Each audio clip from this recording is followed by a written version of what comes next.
Merci à toutes et à tous d'avoir pris ce rendez-vous de l'information. Madame, Monsieur, bonsoir. Dans l'édition de ce soir, le bilan de la mise en œuvre du programme d'action du gouvernement dans les secteurs de l'eau, des mines et des hydrocarbures était au cœur d'un atelier ce matin à Cotonou. Vous suivrez le compte-rendu. À suivre également dans cette édition la réaction de certains Béninois par rapport à la conduite des chauffeurs de bus et des compagnies de transport en commun. Nous en parlerons également. Hors de nos frontières en Guinée, le colonel Blaise Gounou était une 5e fois à la barre hier dans le procès des massacres du 28 septembre 2009 qui avait fait plus de 150 morts à Conakry. Voilà pour le sommaire. Gardez votre position pour le développement.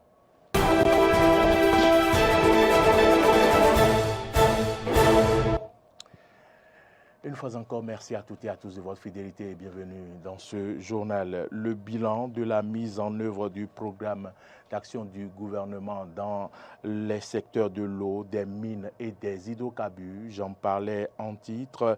Ce bilan a fait donc l'objet d'un atelier ce matin à Cotonou. Le lancement du dit atelier présidé par le ministre de l'eau et des mines a été couplé avec le lancement du budget exercice 2023 du ministère. C'est un compte rendu de Clémence Tonoukoua.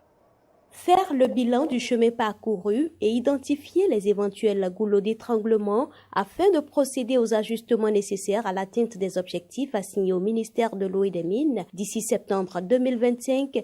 Tel est le but de cet atelier. Pour réussir l'exercice, le ministre Sanusi Douadambi a jugé opportun de rappeler les missions assignées à son ministère dans le programme d'action du gouvernement. Le gouvernement a prévu dans le secteur, dès 2016, d'assurer l'accès à l'eau potable pour tous.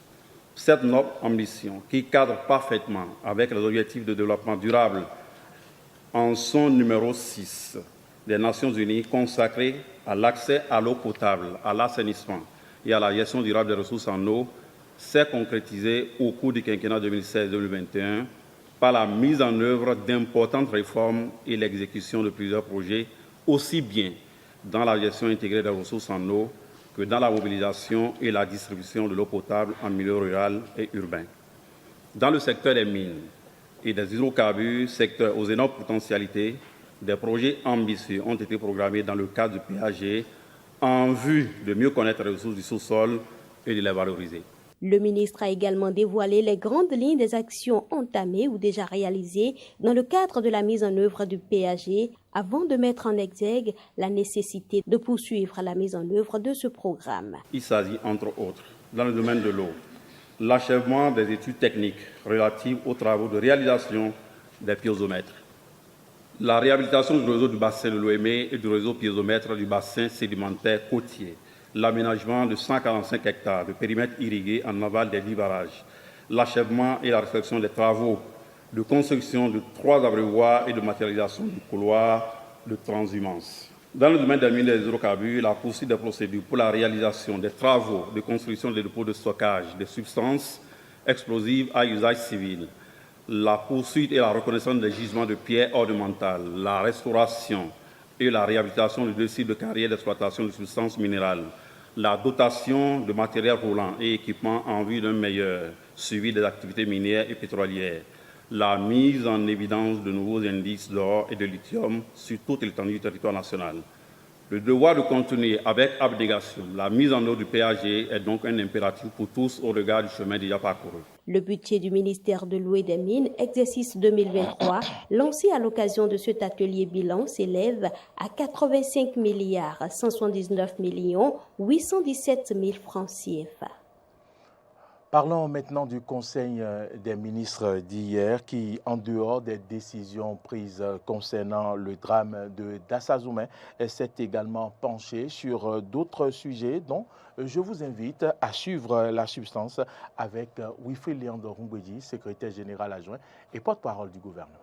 D'entrée, il a fait observer une minute de silence à la mémoire des personnes décédées dans l'accident de la circulation survenu le dimanche 29 janvier 2023 à Dassazoumé, dans le département des Collines.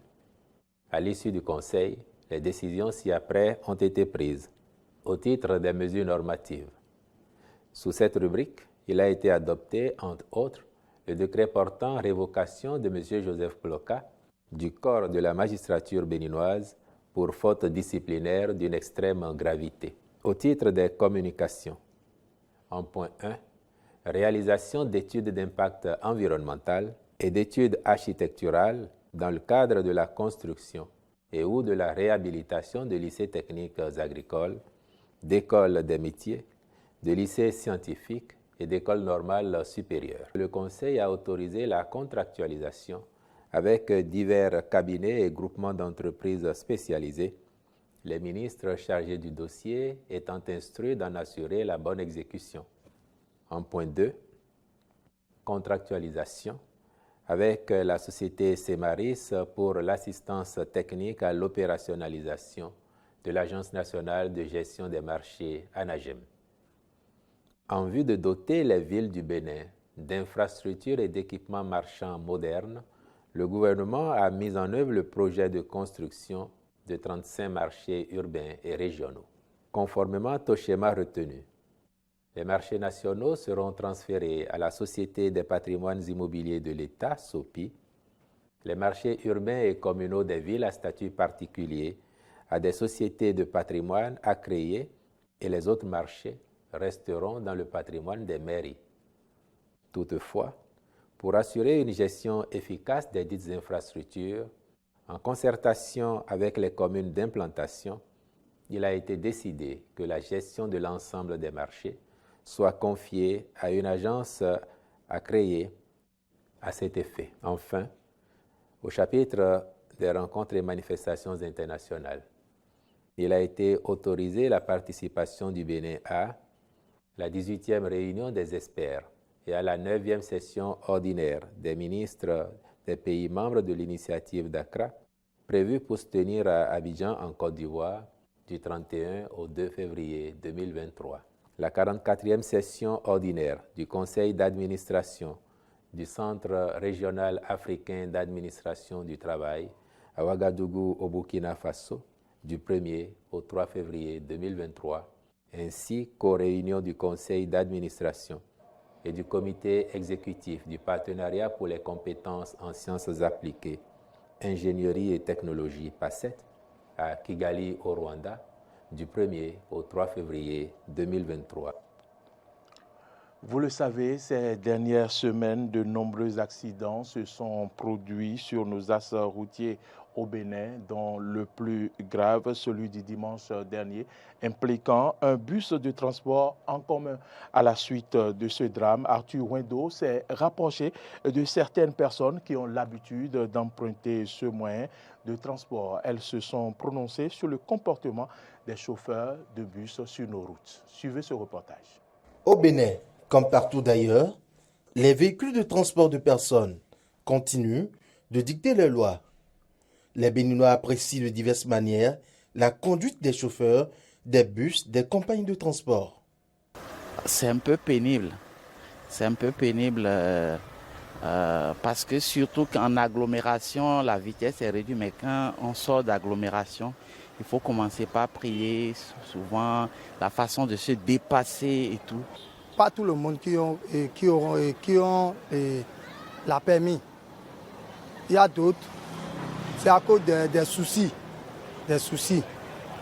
Il y a d'autres, bon, peut-être au départ, ils prennent de la boisson. Peut-être deux talos permis, une bouteille de bière. Il y a certains qui conduisent très bien, mais d'autres qui ne conduisent pas bien. Et parce qu'à des moments donnés, ils filent beaucoup jusqu'au point là où ils doivent freiner, les trucs là, ils perdent le frein et ils ne s'arrêtent pas vite. Leur vitesse sur la voie, c'est un peu pressé, quoi. On dirait qu'ils sont pressés pour aller là où ils ont, pour aller à destination, quoi. On dirait qu'ils ont boire des médicaments, on dirait qu'ils ont boire des chichas ou bien de n'importe. Mais leur conduite, c'est pas bien. Vu tout ceci, il y a quand même des approches de solutions pour pallier à la situation. Il faut les arrêter, il faut voir, de façon improvise, il faut vérifier est-ce que ces éléments sont respectés pour que la vie de nos vies, leur vie, la vie de nos concitoyens puisse être préservée. Seulement, il faut que les chauffeurs prennent bien soin de dormir. Il faut que les conducteurs de bus se prennent au sérieux et contrôlent régulièrement leurs véhicules pour le bien de la population. Et moi, je préfère que le gouvernement réfléchisse sur ça, S'il est vrai que nul ne connaît le jour ni l'heure d'un accident, la bonne conduite et la vigilance restent quand même les seuls gages d'un voyage réussi et sans incident. Voilà qui est dit par Arthur Ruendo. La communauté internationale célèbre aujourd'hui la journée des zones humides. Pour marquer cet événement, l'agence béninoise pour l'environnement ABE a organisé hier à Cotonou un café scientifique. Cet atelier vise à sensibiliser les populations sur l'importance des zones humides pour la préservation de la biodiversité. C'est un compte rendu de Clémence Sonokoa. Repenser à nouveau les bonnes stratégies de sauvegarde des zones humides afin d'assurer leur protection et de réduire leur vulnérabilité, c'est l'objectif de ce café scientifique. L'agence béninoise pour l'environnement ABE reconnaît les efforts du gouvernement béninois pour restaurer les écosystèmes des zones humides, mais elle estime que des réflexions sont nécessaires pour évaluer les risques auxquels est exposé l'écosystème au quotidien. Malgré l'existence de plusieurs structures et la mise en place d'un certain nombre d'outils pour la gestion des zones humides, force est de constater que la population béninoise continue cruellement de dégrader ces écosystèmes par leur comblement, par l'implantation des habitations, par la pollution de l'eau et du sol avec des substances chimiques, etc. Face à cela, il est absolument nécessaire, voire impératif, de mener les réflexions sur les risques auxquels l'écosystème est exposé quotidiennement afin d'y réduire harmonieusement leur vulnérabilité. Pour ce faire, il s'agira pour nous de faire dans un premier temps un état des lieux, ensuite élaborer des ébauches de projets de prévention et de gestion afin de proposer des stratégies de prévention pour préserver ces zones humides des actions anthropiques. Il est urgent de restaurer les zones humides. C'est le thème retenu pour commémorer l'édition 2023 de la journée. Pour le représentant du ministre du Cadre de vie et du Développement durable, ce thème appelle à une synergie d'action. Ce thème en lien avec la décennie des Nations Unies sur la restauration des écosystèmes appelle à des actions communes pour une revitalisation et une restauration des zones humides dégradées. En effet, les zones humides disparaissent 3 fois plus vite que les forêts et constituent l'écosystème le plus menacé de la planète. En 50 ans seulement, depuis 1970, 35% des zones humides de la planète ont disparu. Les principaux moteurs de la perte de ces zones humides au Bénin restent les pratiques de l'agriculture non durable, l'exploitation des forêts et les industries extractives, en particulier minières, les impacts de la croissance démographique, y compris l'urbanisation et les migrations, les changements dans l'affectation des terres qui supplantent les considérations environnementales. Je vous exhorte tous à l'action dans vos différents domaines respectifs afin que vous puissiez être plus engagés à une meilleure préservation des écosystèmes humides comme un gage de développement durable. Rappelons qu'au Bénin, 4 zones sont déclarées sites de Ramsar, désignation d'une zone humide d'importance internationale. Hors du Bénin à présent, en Guinée, le colonel Blaise Goumou a été appelé une 5e fois hier à la barre dans le procès des massacres du 28 septembre 2009 qui avait fait plus de 150 morts à Conakry. Il a été précis, clair et cohérent dans ses réponses selon un de ses avocats, alors que pour l'un des avocats de la partie civile, celui qui était officier de gendarmerie et ancien procureur militaire à l'époque des faits, a multiplié les contre-vérités. Avant que la séance de ce mercredi ne soit levée, le colonel Blaise Goumou, qui comparaît depuis une semaine, a mis en doute le rapport de la commission internationale d'enquête qui le met en cause. Autre information en RDC, plus de 100 000 jeunes se sont rassemblés aujourd'hui au stade de Martyrs de Kinshasa pour rencontrer le pape François en séjour pastoral en République démocratique du Congo. C'est un message spirituel et d'encouragement que la jeunesse congolaise est venue chercher alors qu'ils sont confrontés au chômage et aux violences. Difficile donc de se projeter dans l'avenir pour ceux qui représentent près de 60% de la population.